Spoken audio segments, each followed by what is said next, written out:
Member for Saskatoon Grasswood. Thank you very much, Madam Speaker. It's a pleasure to rise in the House here tonight to talk about this bill, C4, the Canada-U.S.-Mexico Agreement Implementation Act, better known, I guess, over here as NAFTA 2.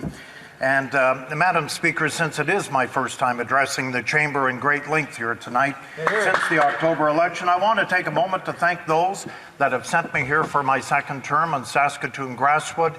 I want to thank my volunteers. They made it possible for me to come into the chamber tonight for the 43rd Parliament. And most importantly, and I think everyone here in the House would agree, that your spouse is the most important. And in this case, yes, my wife, Ann, she's had to put up with me for 42 years now, and it's a long time, but this has been a great journey that we've had, and for the first time since the election, I also had my two children, Courtney and Jeff, Dornoch and Saskatoon Grasswood, which is probably another story, but we certainly enjoyed it as a family. So, Madam Speaker, it's really my privilege right now to talk about this bill because it is the most important bill, I believe, that we could see here in the 43rd Parliament. It affects every territory and province in this great dominion that we have. The relationship between Canada and our neighbours of the South, without question, is the most important. We do the most trading with our partners from the United States, and 75% of our exports and over 50% of our imports between the goods and services, our bilateral trade with the United States, Madam Speaker, has almost $900 billion. Wow. The original NAFTA deal that was put together by Prime Minister Mulroney and the Conservative government has done this country a great deal of service. We've all enjoyed free trade. And at this time, I would also like to address the member from Abbotsford who spoke earlier on this bill. He, without question, is one of the greatest trade ministers we've ever had in this country. Yeah. We went from 5 agreements all the way up to 55. He is world known. I went to Taiwan. They had nothing but great things to say about the member of Abbotsford and the trading agreement that he brought during the Harper years. And it should be recognized here in the House that this member is still with us. He's a valuable contributor and spoke the other day on this agreement and had several very good points. Madam Speaker, it was kind of a surprise. Mexico is our 3rd largest trading partner. So further to this agreement, NAFTA 2, or whatever you want to call it, is very much front and center in this country.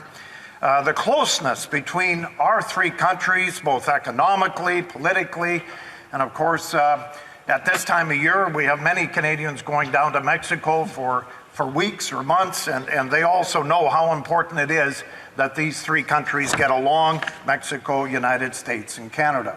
The importance, though, of this trading relationship is felt particularly strong in my province of Saskatchewan. We are a trading province. We have a population of 1.2 million people, roughly. We export more than we take in. We always have, hopefully always will, from agriculture to energy to manufacturing. Much of our provincial economy, and I would say more than 50%, is dependent on both trade within Canada and outside of that. That's why it's important to recognize that my Premier, Scott Moe, is today in Washington with the Deputy Prime Minister. This is front and foremost in my province of Saskatchewan. Trade, the NAFTA 2 agreement, we are dependent upon it in a province of 1.2 million people. Every community in my province depends on the NAFTA 2 agreement. So let me get that out into the open.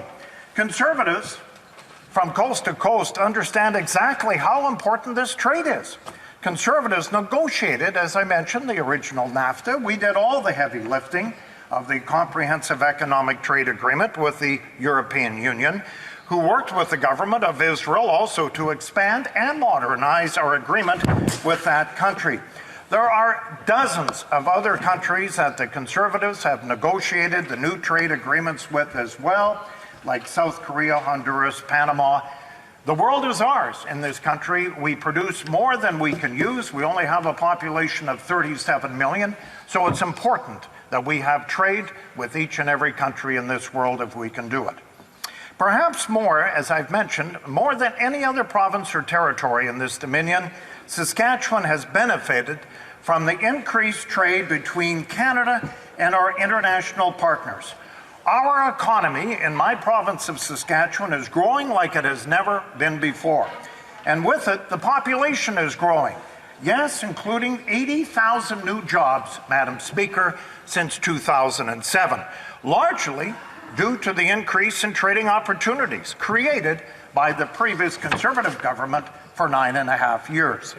Exports from Saskatchewan are up nearly 60% in that same time frame, and now our province ships to over 150 countries around the world.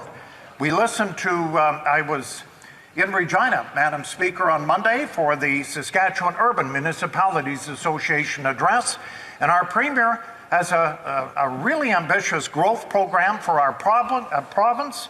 In 2030, we want to get another 100,000 people in our province, and we want to increase our trade by another 50%. So you can see that this agreement here is front and foremost in our province of Saskatchewan. What has this meant? It's meant more for young people now. We no longer have to go to Alberta to search for jobs. We have new schools in our province for the first time in a long time.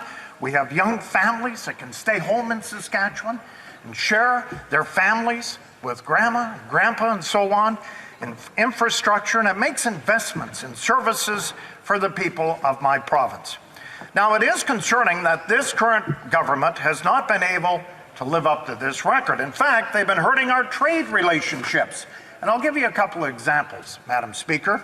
Saskatchewan's Minister of Trade reported that Saskatchewan's exports to India alone plummeted from roughly $2 billion in 2015, when we left government, to only $650 million in 2018. Think about that. India was one of our biggest trading partners when the Conservatives left in 2015, and now my province of Saskatchewan is suffering only $650 million. Our agriculture sector in particular is so tied to the trade with India.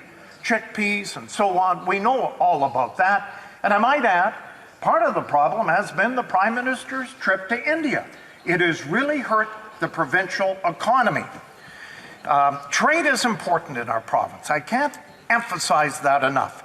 In light of the current government's weakness, Madam Speaker, on this file, to compensate and to further our province's trading relationships around the world, Saskatchewan provincial government has had to open new provincial international offices in Japan, in India, and in Singapore.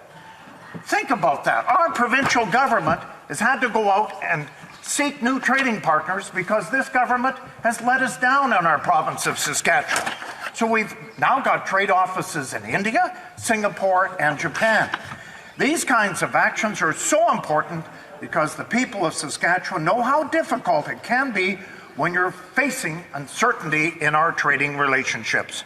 Saskatchewan Caucus has heard over and over again from our producers, our workers, our unions, about how the U.S. tariffs on steel, along with aluminum, hurt Saskatchewan workers and producers. In closing, Madam Speaker, I just want to say this. I want to thank a number of people from our caucus because they have raised some flags in this trade agreement. From Kamloops, Thompson, Caribou, the softwood lumber issue, where we have lost tens of thousands of jobs for BC. The automotive, our Oshawa MP, has certainly stood up in this House and talked about the differences between this trade agreement.